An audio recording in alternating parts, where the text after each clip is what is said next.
Welcome to the Alcohol Free Life podcast, brought to you by thesoberclub.com. I'm Janey Lee Grace. This is for you if you've quit the booze or you'd like to, or maybe you're just sober curious. I'll bring you tips and motivation without any judgment, and there'll be inspiration from experts, quit-lit authors, and sober heroes.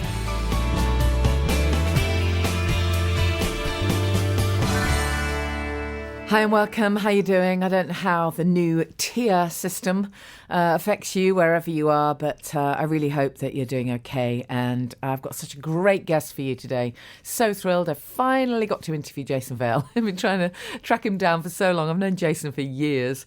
And clearly he's a busy boy, but we finally managed it today. So I really hope this will lift your spirits. And the stuff Jason talks about, it's so much of it is common sense, but we don't necessarily do it. So, so I really hope you're going to enjoy this interview about Jason's transformation. But also just generically about good nutrition and what we should be eating and consuming. Before we get into that, I must tell you that we've opened up the Sober Club, Black Friday and all of that. What's the point of waiting? So please come and join us if you'd like to.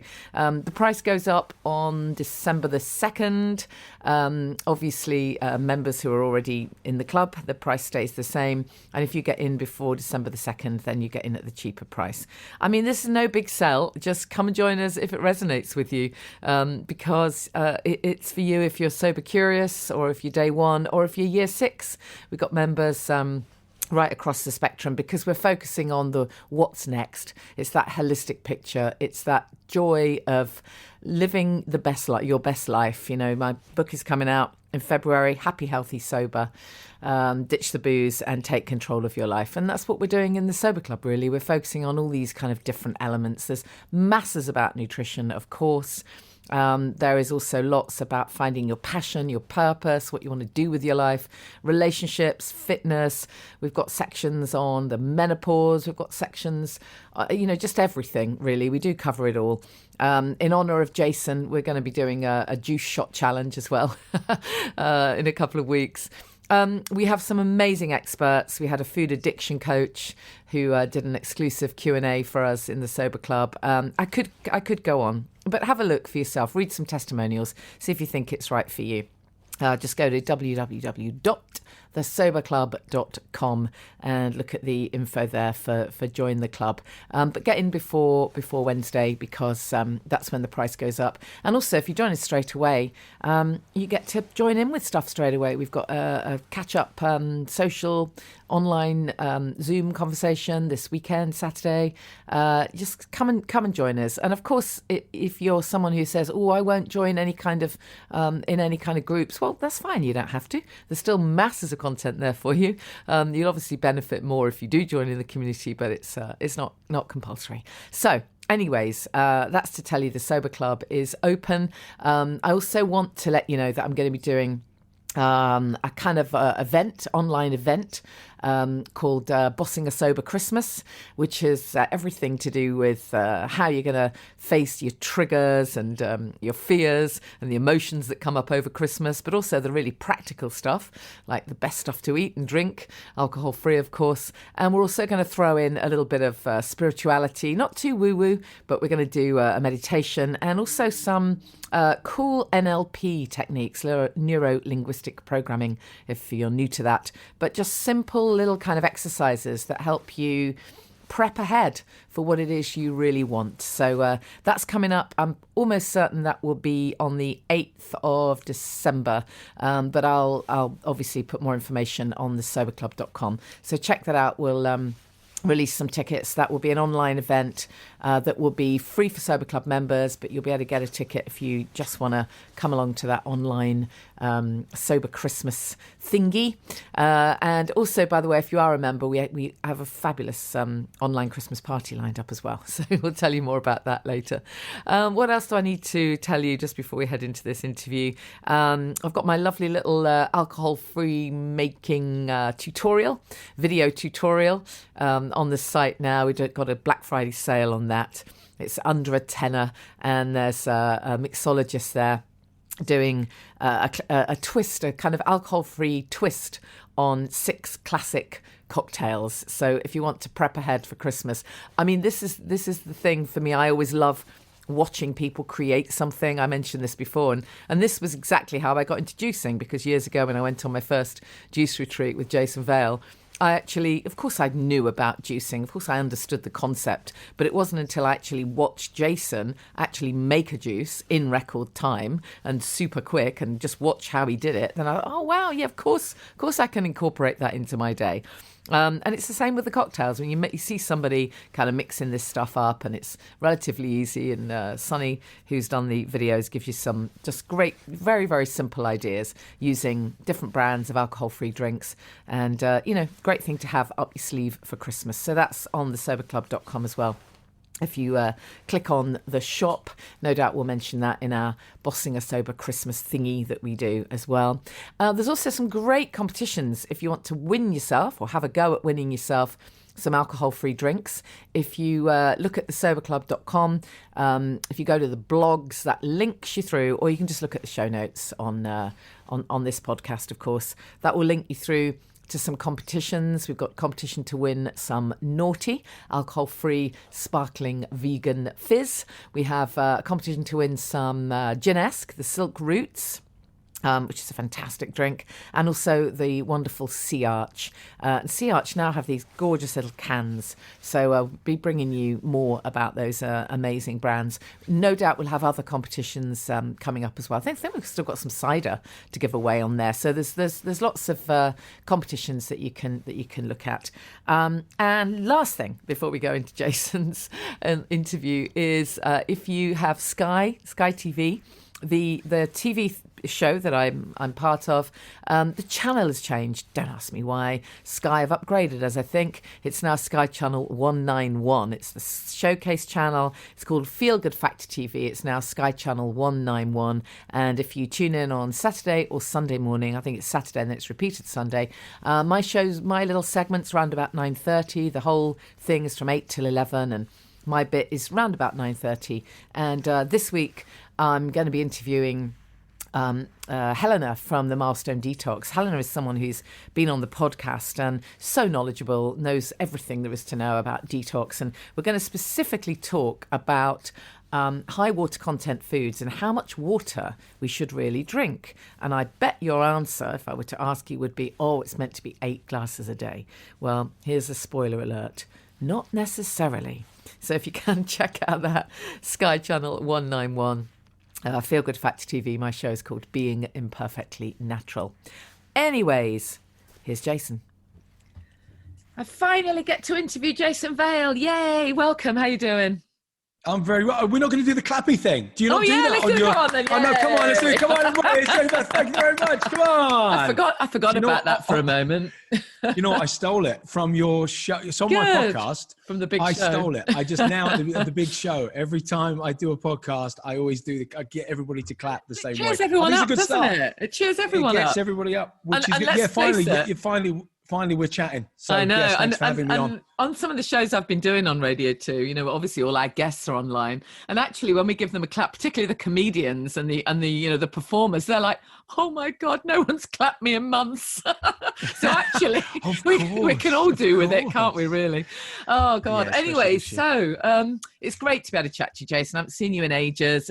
Lots of people know that I talk about your stuff all the time because you literally changed my life, and as you have with so many millions.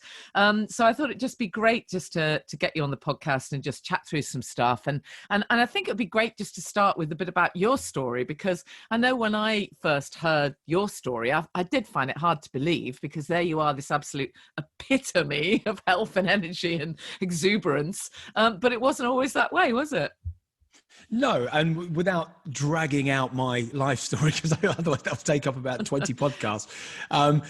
I was covered from head to foot in a skin disease called psoriasis. For those that don't know what that is, that's where your skin repairs itself pretty much 4 times faster than it should, certain areas.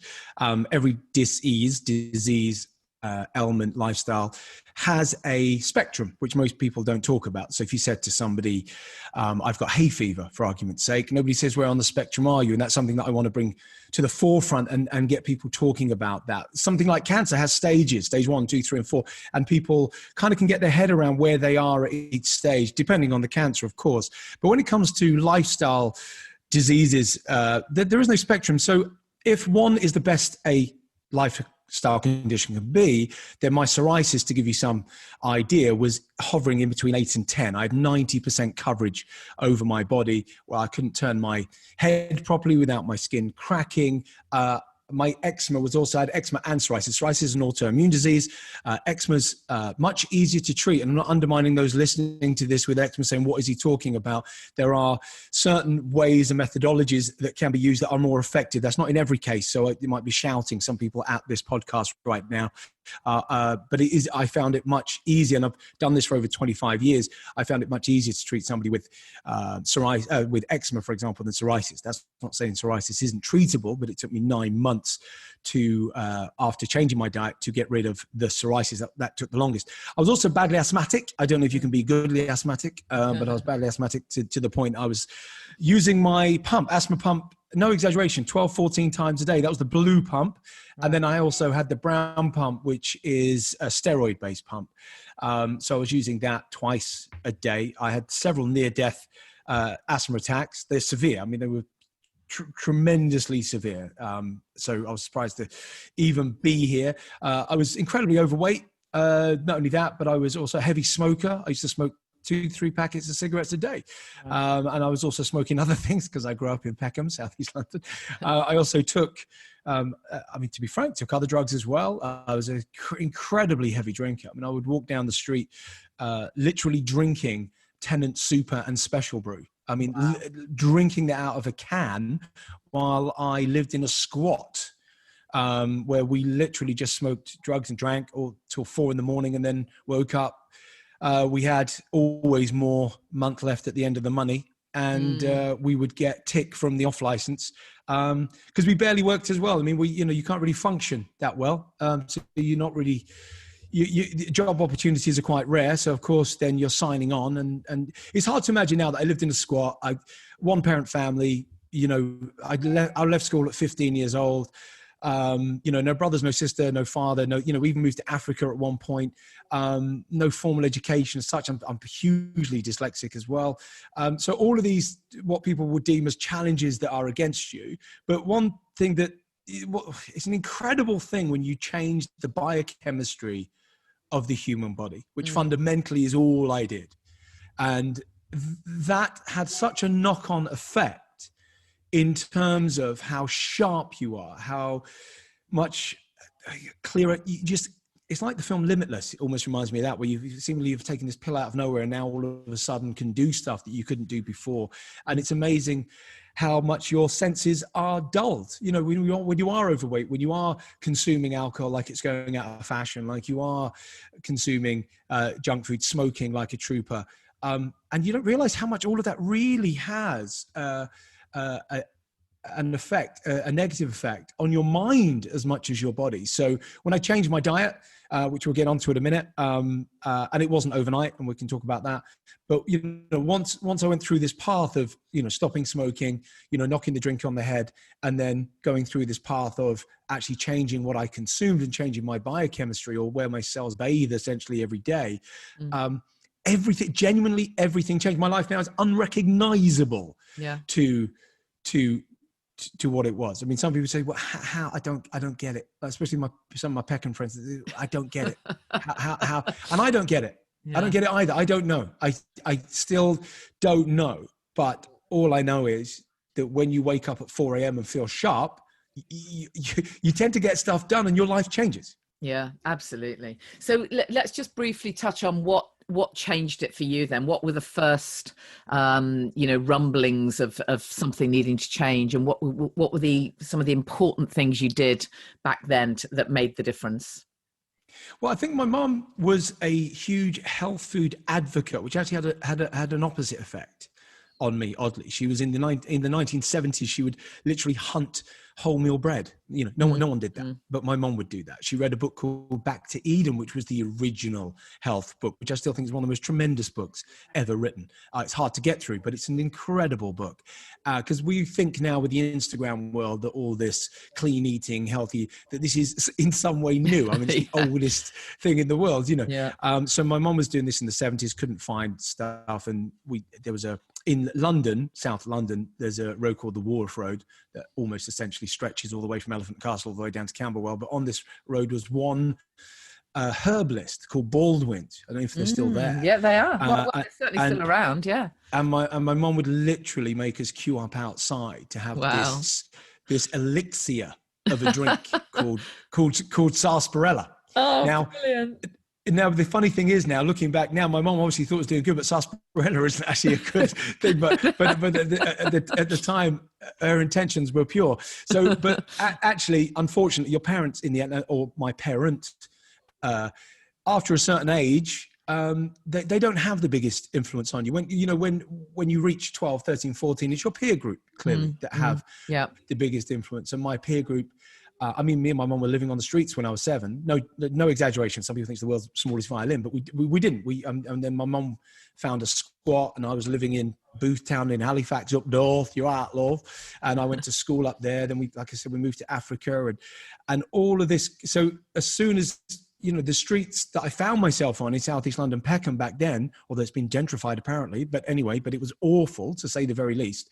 And of course, you bump into the wrong people. I mean, these are people that also have had tough breaks. Yeah. And so what happened is that I started drinking from a very early age. I started taking marijuana from a very, very early age and smoking. I had my first cigarette when I was 8, to give you some reference.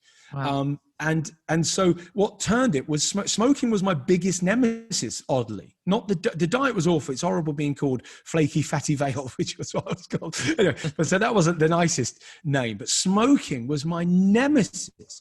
I thought, how can I consider myself to be a reasonably intelligent person in terms of common sense. And I said, how come I can't? This is crazy. Every night I would bang my head on the pillow praying that I would wake up and just not want a cigarette. And of course, now my knowledge of drugs, of course, it doesn't work that way.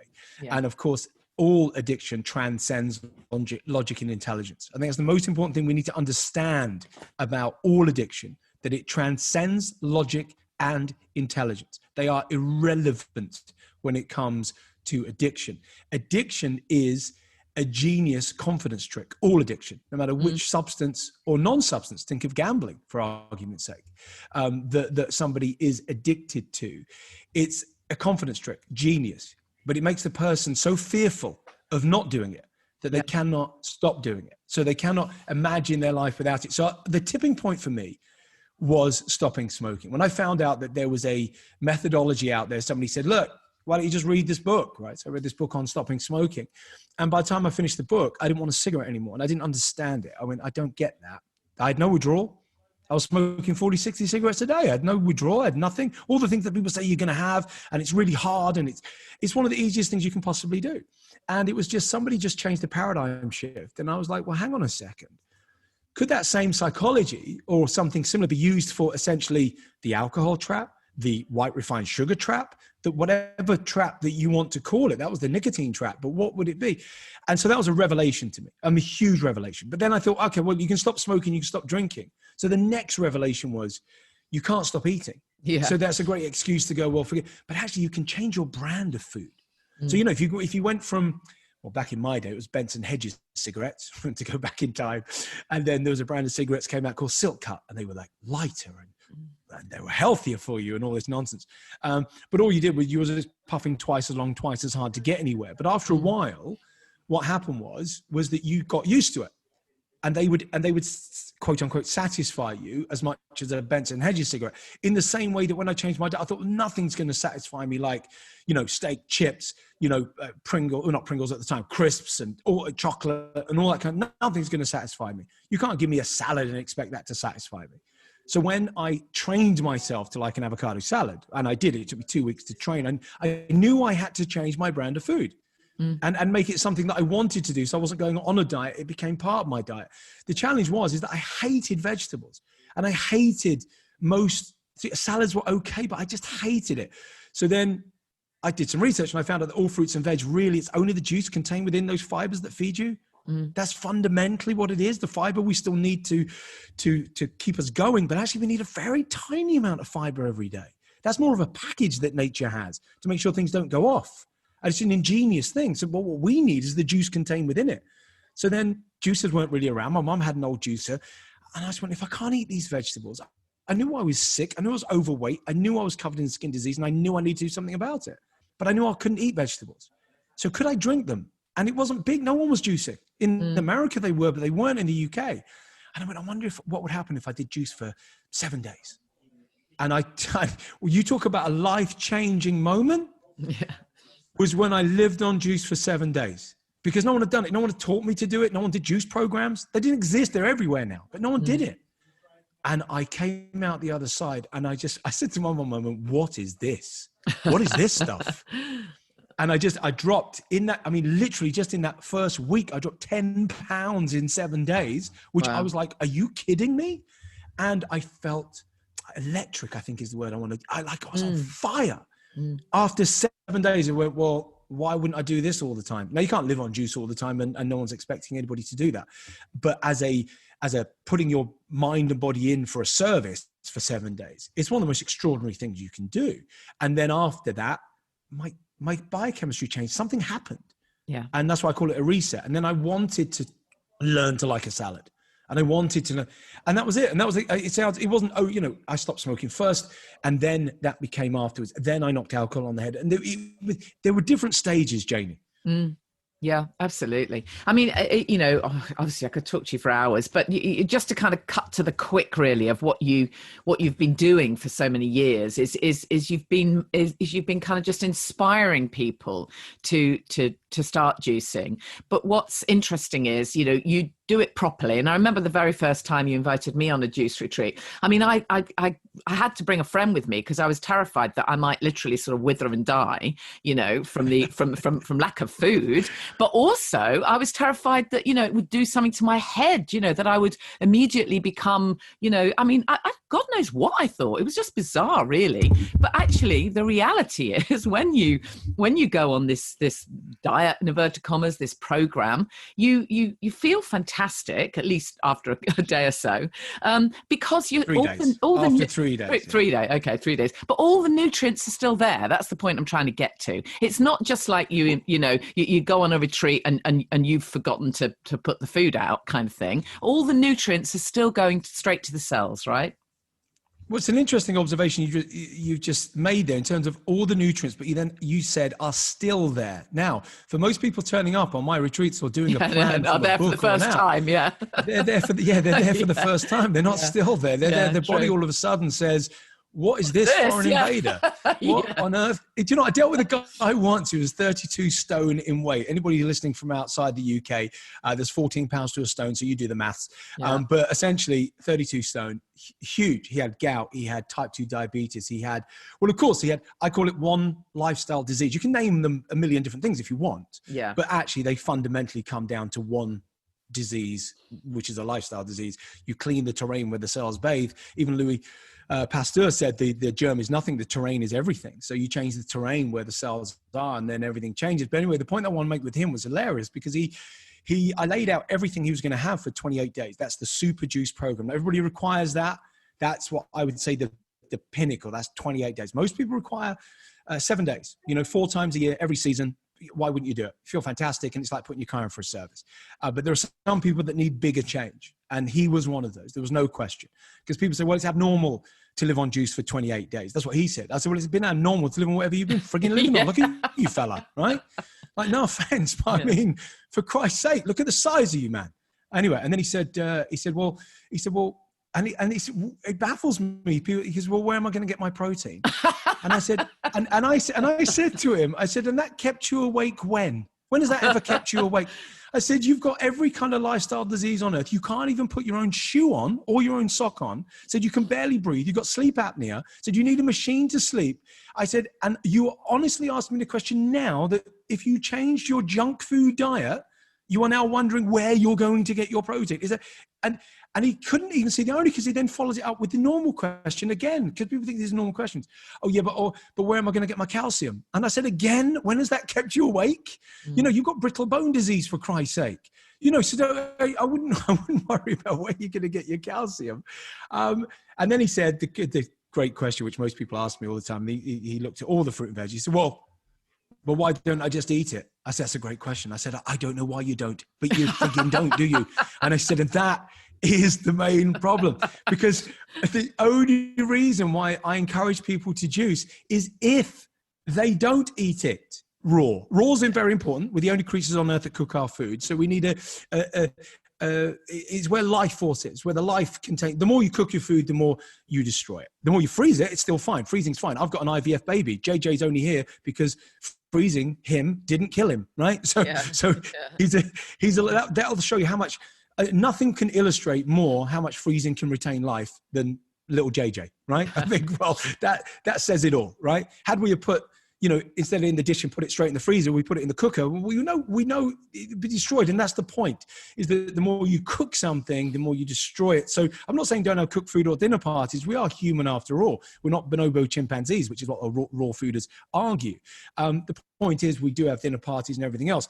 I'm saying you need to, yes, you listening now, if you're human, okay, and you have the biology of a human, you need at least 10 portions of fruits and vegetables in their raw state going into your body every single day if you do not want to perish from a lifestyle disease. Doesn't guarantee it, but the odds go in your favor.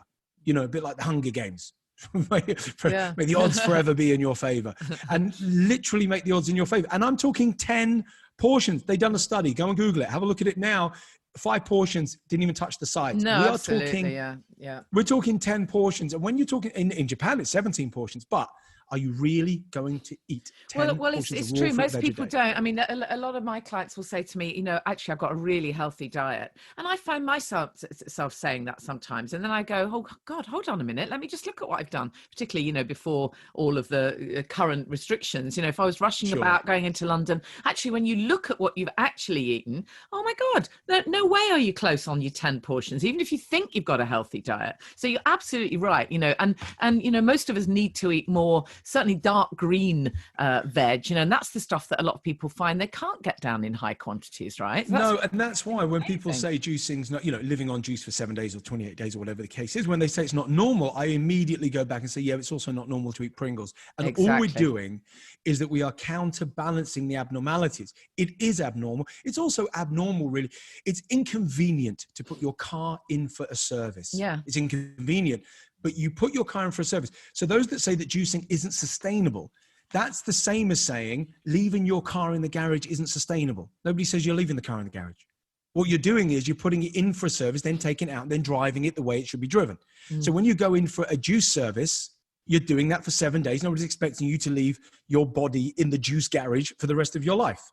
What we're doing is we're doing something abnormal for 7 days in order so that our machine runs optimally. That's what we're doing. When we come out, of course, when you're still driving your car, you still top up the oil, you still make sure that it's got the right, fuel going in. And that's what we do with our body. That means that at least one blend or juice a day is what I highly recommend everybody to do. I don't care if you do a plan or not. You do the breakfast challenge, as I call it, 30 days, whatever it is. But you just make sure that when you get up, you have water. And as soon as you finish the water, you go and do some exercise, even 20 minutes. You always do fast exercise. You exercise on an empty stomach. You have enough in the tank. Don't buy into this theory. You need to carb load or all this nonsense, or you need to food. You don't, right? 20 minutes, right? Whatever it is, half an hour, exercise. When you finish doing that, then boom, get your 10 portions inside of you first thing, and it's done. I mean, the rest of the day can go to shit. We know that. We're all human. We're all human. And especially what's gone on this year, I mean, literally we have sod it moments beyond anything. I know. You reach the point and you go, do you know what, sod it? If I watch the news again, sod it. And you do. And it's not an unusual human reaction to then seek out especially when they close the gyms. Don't forget, we have to try and change our state constantly every day. Yeah. And there's a positive way and a negative way to do it. And most people that have turned into a positive way to do it use physical exercise as a way to do it. They ban that more. In Spain, where I am right now, we weren't allowed to exercise in lockdown season 1, right? As I call it. We weren't allowed to even exercise. I mean, we weren't allowed to go out of our house. So they banned us from exercise for health reasons. We'll look back at 2020 genuinely, and it will baffle everybody. Look, we need to understand: you are 10 times more likely to die of COVID-19 if you happen to be significantly overweight or obese. That's just one starter, right? We need to understand it's more of a metabolic disease than a virus, right? So it's people with underlying health conditions. We need to take a degree of personal responsibility. This isn't normal. And why do you think the numbers, if you look at the countries where the numbers have been tremendously bad as they come, I mean, again, people dying with, not of COVID, but that will come out in years to come. But anyway, it doesn't matter. But just assume that everybody died of COVID, even though I don't believe this to be true. They died with, but they've got underlying health conditions. Why do you think Australia's got big numbers? Why do you think America's got big numbers? Why do you think the UK has got big numbers? It's because if you look at the most obese nations on earth, you will find, and where they take the most medical drugs, like in America, and their immune system's on the floor. What do you think was going to happen? And again, it's the elephant in the room. I appreciate. No one wants to talk about it, and it's fine. But I'm so passionate about this, Janey, right now, as we're doing this podcast, that I'm doing a campaign in 2021 that's literally called "Ask Not What the NHS Can Do for You, but What Can You Do for the NHS?" Absolutely. And I think the conversation, and I don't mean standing on your doorstep and clapping on a Thursday night. That was all very honorable, fine. Although I did find it weird when certain people film themselves doing it and put it on social media. But anyway, that's something else.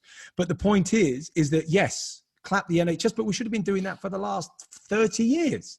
But what would really help them, and I've spoken to tons of people in the NHS, they said, do you know what would really help us? Look after yourself. Exactly. Don't come in. Don't come in. Don't come in. Don't come in. I always remember, I think it was one of the very first juice retreats that I came on when you were speaking, this was years ago, when you were talking about health insurance and saying, why would you pay for health insurance? Just don't get sick. Don't get sick. Yeah, I understand if you're going. I understand if you're going skiing, you need thingy insurance. Exactly. But do you know it's funny? Somebody only yesterday. It's weird you brought this up. Somebody yesterday said, "Which health insurance company are you with?" A friend of mine, right? So, which health insurance company are you with? And I said, "Well, I'm with the cold press and the blend." Yeah, me too. And he went, where do I buy that? I said, well, you can buy them anywhere. I said, they're just juices and blenders. You stick them on the side of your work surface and you have at least 10 portions going into your, and when I say 10 portions, I mean different colors. All you need to know is, eat the rainbow. It's different colors. Cool. And there's something in that. Why do you think, when they've done studies on beetroot juice, they also did the same studies on pomegranate juice and watermelon juice. And they found them all to do the same thing. Why? They're all red. Why do you think when you cut a cauliflower in half, does it look like a brain? And yet they've done studies on it to show how much it improves brain function. I don't think that's coincidence. I don't think it's coincidence that something's red is good for your heart. I don't think it's coincidence that something that looks like a brain. I think nature leaves clues. And I think anything that green clearly is oxygen. That's what it is. So therefore, in fact, nothing on earth would exist without the color green. It wouldn't even exist. If the color green didn't exist, we wouldn't exist. That's how important green is. Yeah. And again, I still, to this day, Janey, everybody listening now, if we went out for dinner, I would never order vegetables. It shocks people. Do you know why? Because I freaking hate them. and I honestly, it shocks me. I hate them. Not when there's a choice. I get my fruits and vegetables, man. I tend to be a fruitarian when I'm eating. I like eating fruit, and a vegetarian when I'm juicing. And I think that's where, because I will juice the things that I wouldn't ordinarily eat raw. That's my rule. I think if I'm not going to eat these things raw, I need to get them in somehow. So I might as well get them in a juice or a blend form. I still eat avocados, but I still blend them. I'll eat the odd carrot if it's grated in a salad. But you know what? I know 10 portions. And now I've got a little boy. I feel it's my duty as well. I was late in the game having a child, and, I'm 51 now, and, he's 2.5. And I look now and I think I have a personal responsibility, not only to the NHS, because I really feel that. I feel, and now we can have the conversation. Couldn't have had the conversation 2 years ago. I tried. I got hammered on social media.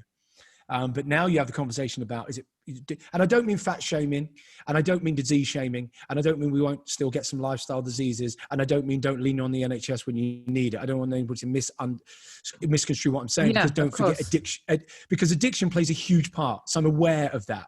But I was talking to the Lorraine team, because I'm going on Lorraine to talk about this in early part of 2021. And the point is, I was just saying that what we're talking about here is that those who can must. Absolutely. That's the point. Those who can must, in the same way that people are wearing masks. I mean, I'm not a believer of masks, but that's just something else, right? But anyway, if you're wearing a mask, you're doing so not to protect yourself, you're doing so to protect others. That's the whole point of the mask, is to protect others. Right, that's how they've got everybody wearing masks, because if you protect yourself, then it would be a genuine choice. But they're saying, look, if you need to protect other people, wear the mask. And they're saying people are selfish that aren't wearing the mask. Well, it could be argued, unless you're having 10 portions of fruit and veg a day and moving your body and doing some physical exercise, it could be argued that I could say the same thing to you, because actually, what are you doing for the NHS? And if you make a doctor's appointment with the NHS and you don't turn up, quite frankly, I would fine you. You don't do that. There's so much wasted resources. Aspirin, most people can afford it. I don't care who you are. Most people can afford aspirin. Most people. Don't go to the NHS and get it on prescription where it costs 100 times more. Like, what do you do? Genuinely think about the NHS as not this ever, and don't blame the government, right? Stop it. Like it's too much of an easy get out as you sit there with your Doritos, watching 5 hours of Netflix, and then going, oh, the government should do more for the NHS. What, really? What, put the Doritos down and get an apple, fella. Yeah. There has to be personal responsibility. You're absolutely right. I mean, I remember years ago you telling the story of the documentary that you saw with the homeless guy, and that that really, really struck home. And I know you've spoken about that many times, but the basic theory is the homeless guy who was eating incredibly healthily rather than choosing crap, who said, if I don't look after my body, I'll have nowhere to live. And that relates to us all, doesn't it? Well, it does. I mean, and the thing was that one sentence in that documentary that I saw, although I've since heard that other people had said it prior to him, I thought it was his actual statement, but it's irrelevant. I heard it from him first. And when it changed. That was one of the next game, because we all have different levels. We go on a level, stop smoking, then we raise our game a little bit, then raise our game, then lockdown comes, and then our game goes down, and then lockdown gets up, and then we try and raise the game again. And when he said, it suddenly dawned on me, my mom always taught me this anyway. She said, you don't own anything. She said, life is a 90-year holiday. She goes, the first 5 years you're dribbling, the last 5 years you're dribbling. And if you're lucky, how many prime time Saturdays and Sundays you're going to have. Don't waste them. And she was, it was one of those. And she just said, the only way you're going to waste them is if you don't look after your health. Because if you don't look after your health, as she pointed out, and this homeless person pointed out, you genuinely don't have anywhere to live. You don't want to be a multi-millionaire on a dialysis machine. Unless you can run along the beach and jump on a bodyboard, you're poor. And I'm not talking about injury people, anybody listening. I'm not talking about that. I'm talking about if you're able-bodied, if whatever the case is, you've got to be able to maximize whatever you can do, whatever it is. You know what I mean? Yeah. And I think the way to do that is move more often, obviously, right? And I call it the 3 laws. The 3 laws are nutrition, exercise, and purpose. Yeah. Now they're all hand in hand. Purpose is the biggest one. I believe that purpose generates chemicals within the body that can keep you alive that broccoli can only dream of. Genuinely, right? I think, but I think you need all of them, because you see some people with a purpose, like George Burns, that on his 87th birthday invited everybody to his 100th birthday party, sent out a load of invites, and they said, "What are you doing?" He said, "Well, I don't want to let anybody down. I'm going to make sure I turn up." and he was a big cigar smoking, whatever. But purpose, you're much more likely to have a purpose, to want to get out of bed, to get excited about stuff, if your nutrition and your exercise is right. Yeah, and that's because if you're waking up with an alcohol and or food hangover every day to some extent, well, what purpose are you going to have? Everything's going to seem too much for you. Everything's going to seem, it's life that's getting me down. The kids are getting me down. The work's getting me down. But actually, all of those things aren't, weirdly. They do every now and then. But actually, when you feel on fire, it takes a lot less to get you down. Definitely. Let me just ask, because I know there'll be people thinking, right, I'm definitely in, But what about the sugar? Yeah, no, I know. I'm glad you brought. I'm glad you brought that up. Right. So I did an article some time ago, and when I wrote the headline to the article, I got angry, and I thought, why am I having to write this article? Am I really having to write this? Because the headline that I chose was, "The sugar in a donut is not the same as the sugar in an apple." And I thought, why am I even having to explain this? Right. And I thought, this surely common sense must prevail. Now, first of all, if all sugar is built the same and you are a sugar addict, my best way to explain this is the fridge analogy. So imagine you are left with the only the contents of the fridge for the next 3 days, right? And you don't know what's in it. And you're in your house and you're on lockdown, right? So you open the fridge. All you find, fruit and veg and a juicer and a blender, right? That you can use, right? But that's all that's in there. Now, if you're a real sugar person, you won't see any food. You'll go, well, where's the pasta? Where's the bread? Where's the sugar? Where's the chocolate? Where's this? You won't see food. What you'll see is, oh my God, you'll see panic. Now, if you converted that into juice and you only drank juice for 3 days, you would still be craving sugar, right? Because they do it at the retreat for 3 days. After that, you're fine, right?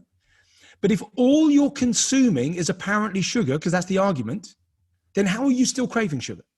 Surely simple. If all sugars are built the same, which is the argument, and all you're consuming is sugar, which again is the false argument, then why are you still craving sugar on a juice plan? Because what you're craving is white refined sugar, refined fats, and the combination of all of those things that hit a bliss point in your brain that the junk food manufacturers cleverly create. So the sugar that goes into, plus those people that say there's no fiber, that's why the sugar goes up. All the testing that has ever been done on juices has been done on cooked, pasteurized juicing in terms of glycemic index and sugar content. Yeah. We need to understand. And when I film Super Juice Me Too, the next documentary, we are focusing on the sugar argument more than anything else. I am taking at least 10 people, or I think it's going to be 80 people as part of the documentary, but I'm taking at least 10 of them with type 2 diabetes. At least, even on the spectrum, severe ones, to prove that there is no question it will be turned around. No question. That's how confident I am. No, or confident I am in nature. I don't do anything, obviously, but nature, how brilliant it is. And through juicing. And every doctor will tell you, if you've got diabetes, you shouldn't juice because they're thinking juice from a carton. Yeah. Now, if you think of apple juice in a carton, it looks like pee. It's see-through most of the time. And then you make a freshly extracted apple juice. The difference is the thickness. So even a juice, not a blend, a juice has pectin, soluble fiber. Now that acts like a buffer. Even that acts like a buffer in the bloodstream so you don't get a sugar spike. All juices anyway should be drank relatively slowly. And I'm a huge advocate that primarily you should be juicing vegetables mainly with a little bit of fruit just to sweeten that little baby up and to add that soluble fiber pectin. If you follow a well thought through juice plan, then you'll be fine. Yeah. The problem is a lot of people have jumped on the bandwagon. And then what about the next question, which always comes up, which is, wouldn't it be better just to have everything as a smoothie, just to blend everything so that we keep the fiber? Well, no, because you could do that, but then the challenge is if you have 10 portions, exactly, and you're not going to eat them. There's too much insoluble fiber. You'll drink it too quickly. When it comes to a blend, when it comes to just say 3 carrots, you've got to ask yourself, how long would it take you to eat those 3 carrots? Now, if you put those into a blender, because a blender has a soluble and insoluble fiber, has everything still contained into it, and you've got to add liquid. If you down that really quickly, well, the stomach isn't ready. There's no way, right? It will take you at least 10 minutes to eat 3 big carrots, right? At least 10 minutes. So if you are going to blend, nothing wrong with it, but you need to make sure that whatever the contents are, that's how long it's going to take you to drink your blend. So however long it would have taken you to eat those. Yeah. Whereas juicing is different. And also what they've done with juicing is that it's more bioavailable to the cells. So that is also the difference. And you also add things like half an avocado, a little bit of banana. So there's more than enough fiber. The point is that it's only the juice contained within the fiber that feeds you. So the argument that aren't we better off because otherwise we lose the fiber? Well, you're not losing any nutrients in the fiber. What do you think you're losing in the fiber? What, vitamins, minerals, phytonutrients? No, you're not. You're not losing anything in the fiber. What you're losing is the fiber itself in order to keep things moving. But you need less than a handful of fiber every day in order to make that happen. Now, if you're happy to consume your plants in raw form through salads and through al dente vegetables and various other bits, fine, knock yourself out. Don't use a juicer. Genuinely. It's fine. All I ask people to do is eat more plants or drink more plants, but get more plants in you. Yeah. And they need to be raw. And that, so when people say, well, I'm happy eating vegetables. Okay, well, fine. And if you're healthy and you look good, then happy days. However, and I would still say, however, sometimes an exclusive putting your mind and body in for a service. And I would say 4 times a year, I've said it, but I can't repeat it enough. Every season, you put your body in for 7 days on a well thought through juice and blend plan. And if you do that, because you do that you do that with your car, you do that, you clean your house, you clean everything. You must clean the inside. I mean, obviously your liver, your kidney, everything's working all the time to clean your body clearly. People say the body naturally detoxifies itself. Well, tell that to the 32 stone guy. Yeah. Right. Because otherwise disease wouldn't happen, would it? If it naturally detoxifies itself all the time, and our liver and kidneys are there to do their job, and they will always do their job, they will do. Yeah. If they don't have to deal with the sheer amount of junk that sometimes we put into our body, just hasn't got the time and resources to do so. So all we're doing on a 7-day juice plan, juicing doesn't detox the body. I've never said it does. I don't know why sometimes people get angry with me and say, why do you say it detoxifies the body? I've never once said it detoxifies the body. What I've said is that if you go on an exclusive, well thought through juice and blend plan, and you don't put any junk in at all, you don't put anything else in for 7 days, you are allowing the body time, space, and energy to do what it naturally wants to do. So the liver has a breathing space. The kidney has a breathing space. The bowels have a breathing space, and they can all function the way they were meant to function. So juicing doesn't, but it means that you can feed your body, because most people are overfed and undernourished. So all those nutrients are going into your body while the body is cleaning at the same time. And anybody who's never tried one, but have just criticized it from afar, because the only people that will criticize it are those that have never done it. End of story, right? Those that go, oh, I tried it for 2 days and it was awful. Well, you either weren't in the right frame of mind, or you went through a very bad withdrawal. It's not detox symptoms, it's withdrawal symptoms is what it is. And it lasts for 72 hours maximum. But if you watch something like Super Juice Me First, or read a book, or get in the right frame of mind, or the right psychology, then actually even those 72 hours can be more than okay. And then you come out the other side to juice high, and by the time you reach day 7 or day 8, more importantly at the end, you're craving a salad and you don't know why. And I don't know why. People say, well, how does that work scientifically? Well, I couldn't give as they say in Bridget Jones, I couldn't give a F Jones. Yeah. It doesn't matter. I don't need to study it. We're the only creatures that study health, and we're the sickest.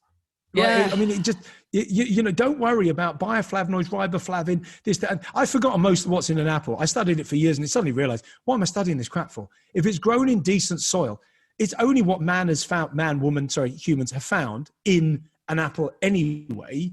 Yeah. So when a scientist says, I was on a radio debate once, and this professor says, we know 84% of what's in an apple. And I said, well, you're far more educated than I am. You're a professor. I said, but do you know 100%? He said, well, no, I've just told you, we only know 84%.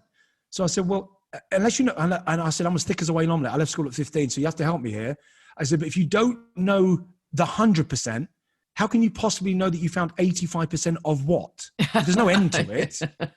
I said, then how can you know? I said, if the human body has trillions of cells, is it not fair to argue that an apple has trillions of cells? Is it not fair to argue that actually the very few handful of vitamins and minerals that you can name are just scratching the surface of what synergistically an apple contains? But of course they can't answer that, because you've gone above human arrogance, because humans are arrogant.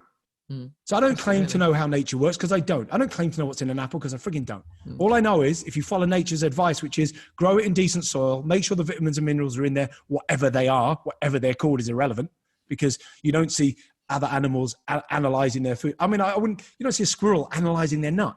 Well, no, exactly. That's a bad analogy. I also remember you saying, many times, all this studying of ingredients on the packet, on the label, people stand there and study the label. Here's a great idea: choose foods without a label. No label food. In fact, I go one stage further. I now call it low HI. I now call it low. What you're looking for is low human intervention food. I don't care if you're vegetarian, vegan. I don't care what you are, but you're looking for low human intervention food. Absolutely. And how much as a human, interfered with my food. That's what we're looking at. Yeah. How much does a human interfere with my food?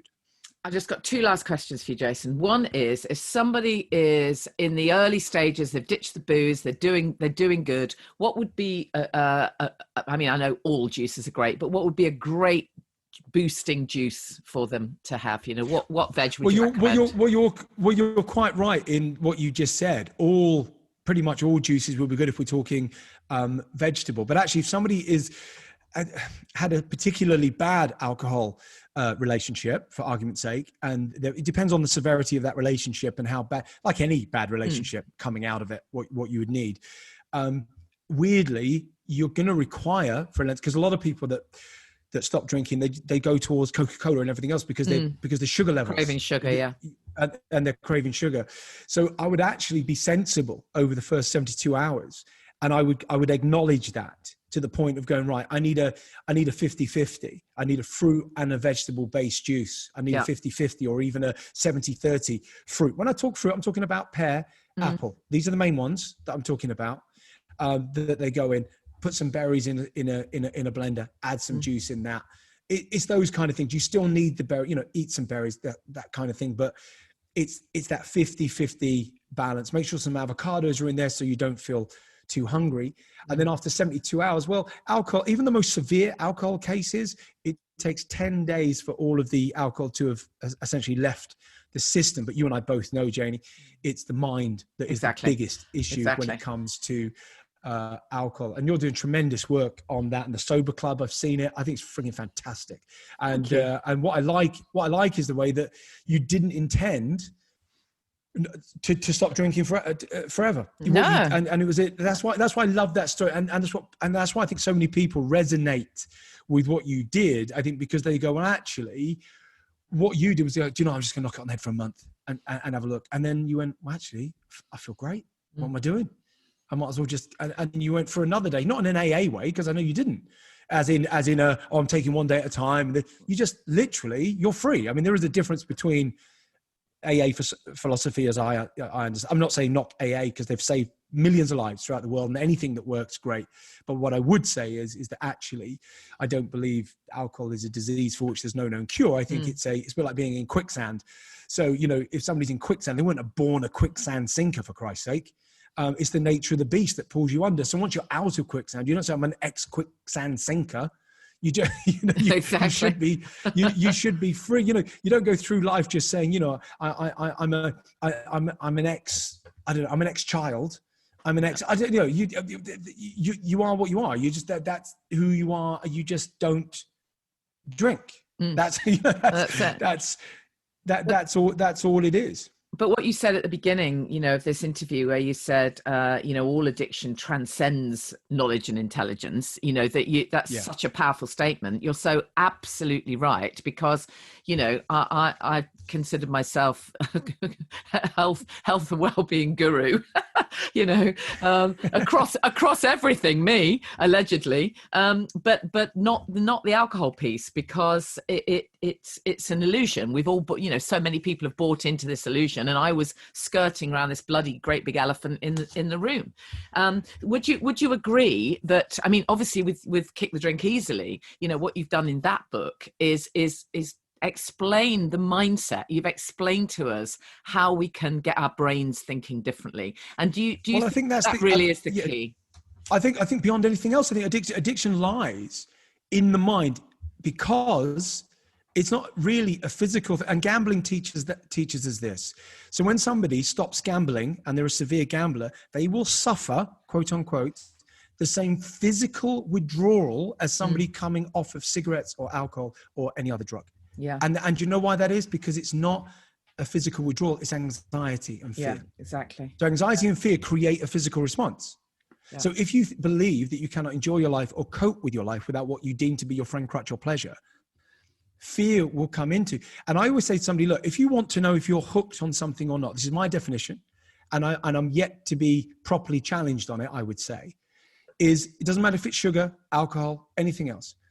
You ask yourself, if the thought of never doing it again fills me with an abnormal fear, well, then you're hooked. I'm sorry to say that's how to realize. Yeah. So if, for example, somebody genuinely does have a couple of glasses of wine on a Saturday night over dinner, this, that, and the other, and genuinely doesn't think about it during the week, and it genuinely doesn't bother them. The relationship they have with alcohol, I would say alcohol's never moved in and abused them, right? They've never moved in and out. They live separately. Yeah, they have an off switch. They can. It's like any relationship. Like alcohol lives down the road. You've got no real desire to see them. Like you barely know them, and actually they might nip over every now and then. But they don't overstay their welcome. And there are some people that fall into that category. That if the thought of never doing it again fills you with fear, and they go, no, I'll just knock it on the head, right? Now, they are few and far between. You and I both know that, right? That's not the majority of people, right? But they do exist in the same way there are some people that have the odd cigarette. I don't know how they do that. I mean, God, if I had to have another cigarette, I'll probably be on 40, 60 a day again, right? Because this thing just gets into you, not because it transcends logic and intelligence. It's fear. If I said to somebody who's covered in psoriasis, and they're overweight, and they've got eczema, and they've got asthma, and they've got all these ailments. And I said, well, I found the problem is you've got to stop eating blueberries, right? Well, nobody would create fear. And blueberries are nice. I've yet to find somebody who doesn't like a blueberry. So it's not a case of liking something. It's not okay. What it comes down to is something emotive. Yeah, so exactly. normal food, as in that doesn't contain refined fat, salt, and sugar. Because people say, oh, I eat as a response to emotion. And I say, no, you don't. And they argue with me. And I go, well, you don't. You eat certain things as a response to emotion, as we all do. So, because I've never heard anybody go, I've had a really bad day, I'm really pissed off, I need a grape. I've never heard it in my life. It doesn't happen. And there's no such broccoli. Well, there's no such thing as broccoli anonymous. There's no such thing as banana anonymous. Because they don't exist. So therefore, we've got to really look at this and go, well, is it a personality-driven trait then? Or is it a substance? Well, it's a combination of the two, but it's not personality-driven. It's substance-driven. Then the personality comes into it.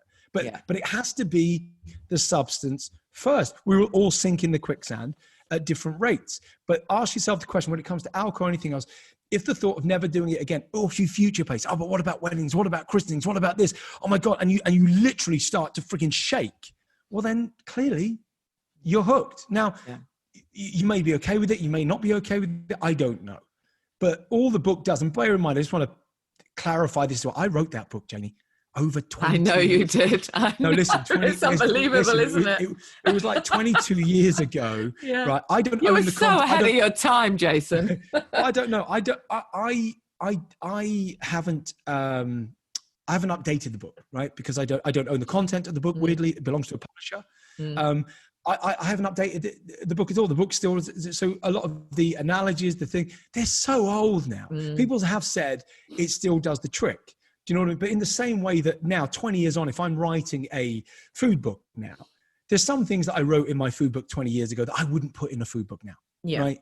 Because things have moved on. I was a vegan for 7 years. I'm no longer a vegan. You know what I mean? So there are certain things that as your life goes on, that you just get right, you tweak, you adjust, you do this, whatever. So of course that book, I'm in a different place now than when I wrote that book. Do I believe wholeheartedly in the content of that book? 100%.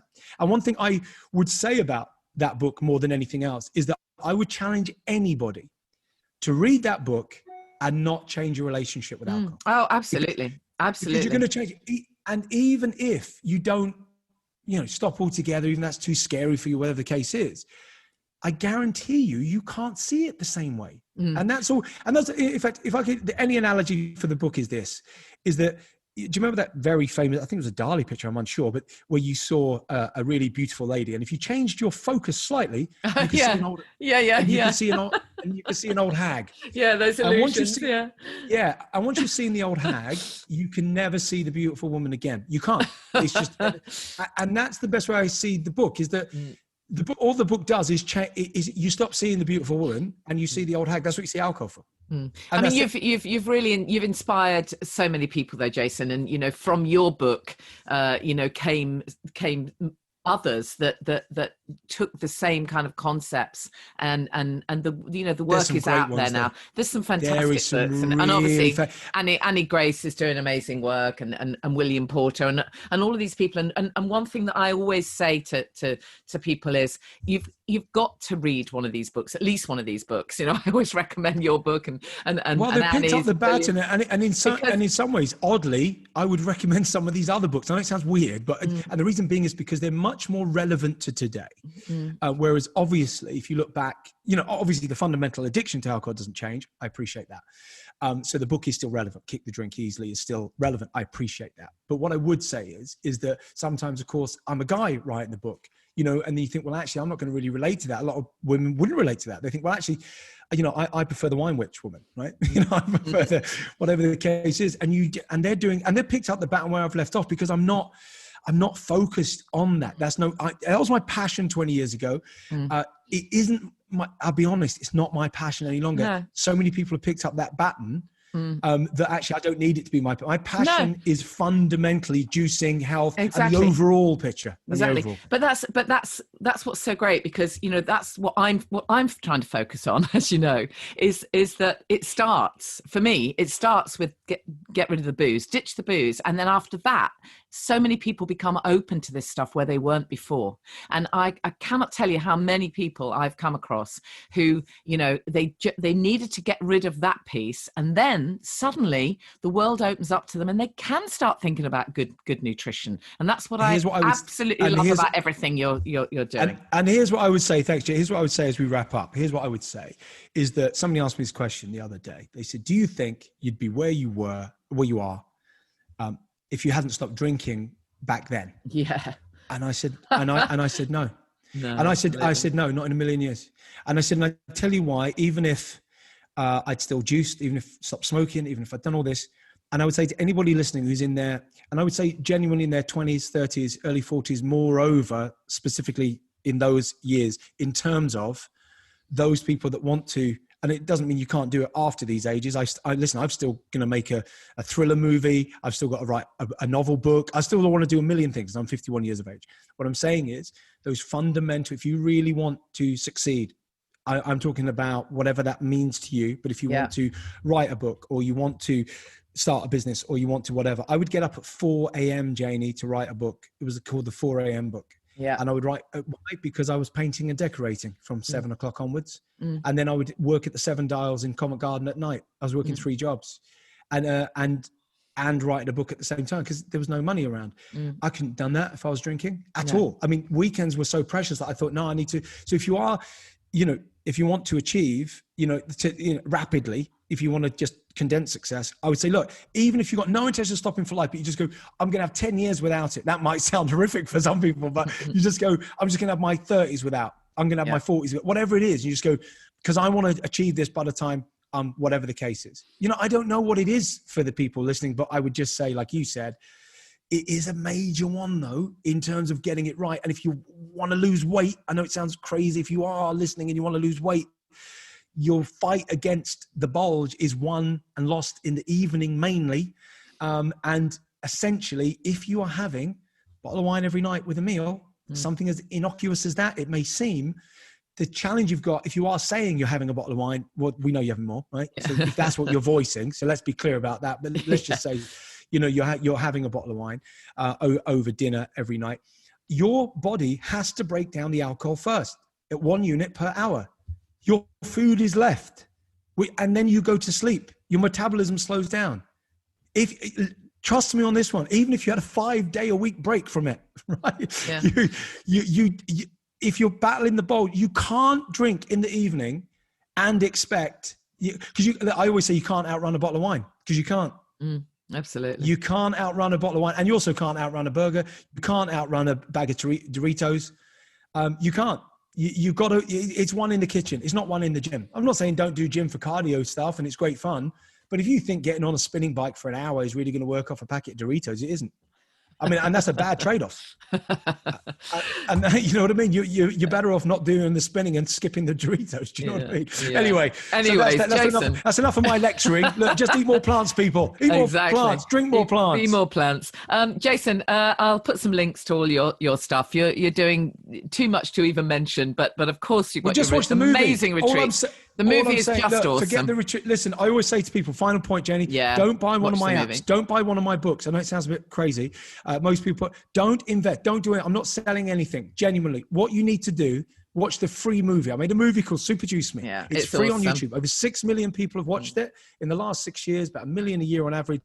Watch that. If it makes sense to you, then go and do a juicing plan, right? Just make sure it's well thought through. It needn't even be mine. And if you get a juice from a blender, again, just make sure you're not getting ripped off, whatever the case is. But just do your research, get involved.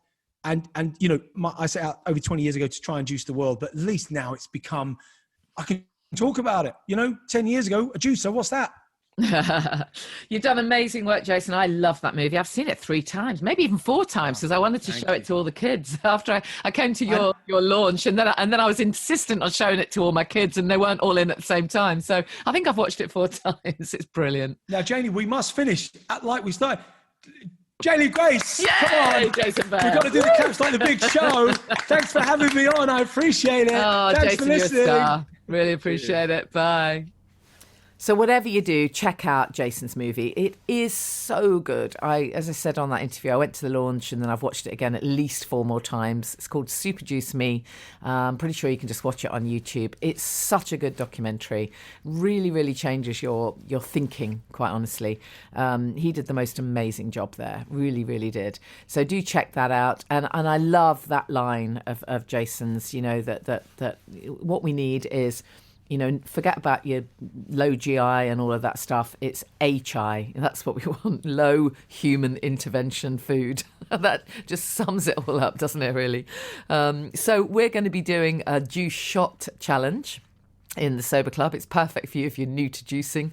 We hold your hand, give you all the recipes, encourage you, post pictures, you know, kind of hold your hand through it. Lots of people did it with us about a year ago and they're still juicing today. So it really works. It's a great introduction into it. You don't have to stop eating. In fact, I would suggest you don't, particularly in the early stages of ditching the booze.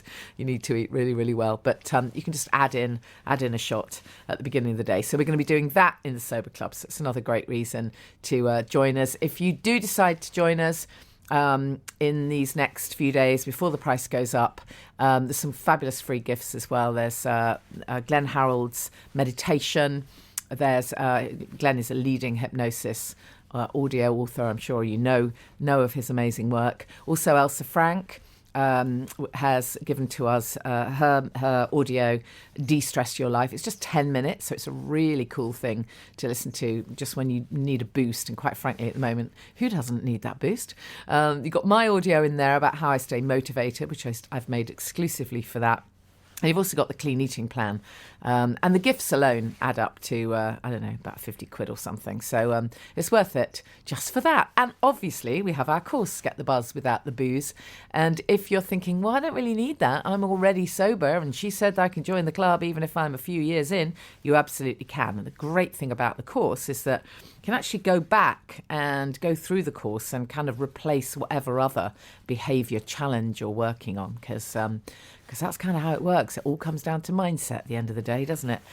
Anyways, thank you so much for listening. And if you are, you know, if you're doing this, if you're in the early stages, always reach out for whatever help you need, please. And if this new tier system, whatever you're in the UK, if it's really unbelievably stressful for you, you know, don't retreat within. Just absolutely reach out for the help you need. It was something we were talking about on the podcast last week with Alex and Lisa, this tendency that people have when things are really, really stressful.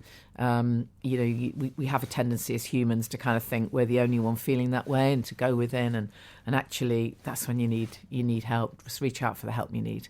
Obviously, you can follow me on social media. You can get hold of me. You can reach out for help with charities such as Alcohol Change UK. I've been doing some amazing work the last couple of weeks when it was Alcohol Awareness Week, the week before last. There's loads and loads and loads of help available. So don't try and, white knuckle through this on your own. And I'll see you same time next week. Make sure you check thesoberclub.com, obviously in case you're interested in joining, but also just to check details of that Christmas event that I'm going to get uploaded as soon as possible. See you soon. Thank you for listening to the Alcohol Free Life podcast, brought to you by The Sober Club. Please rate and review. And if you want support, accountability and inspiration, and you want to live your best life without the booze, check out thesoberclub.com.